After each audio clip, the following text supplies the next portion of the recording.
कैसे पता चले कि हड्डी टूट गई है या सिर्फ चोट लगी है? चोट तो लगनी है, हड्डी टूटेगी फिर भी चोट तो लगेगी।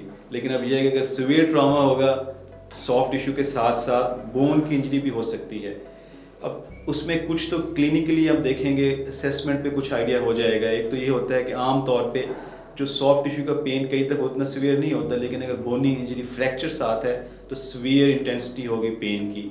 फिर दूसरे नंबर पे ऑब्वियस कई दफ़ा डिफॉर्मिटी बंदे को फील होता है कि मेरी जो हड्डी है वो टेढ़ी हो गई है, जिससे उसको शक पड़ता है कि लगता है इधर कुछ हो गया है। मूवमेंट्स पे एक्सट्रीम लेवल का पेन होता है कि अगर कोई हिलाना चाहे, अगर लोअर लिम्ब का फ्रैक्चर हुआ है जिस तरह किसी बोन का, तो वेट बेयरिंग कई दफ़ा बहुत पेनफुल हो जाती है, या कई दफ़ा इवन बंदा पॉसिबल ही नहीं होता कि वेट बियर कर सके लिम्ब पे।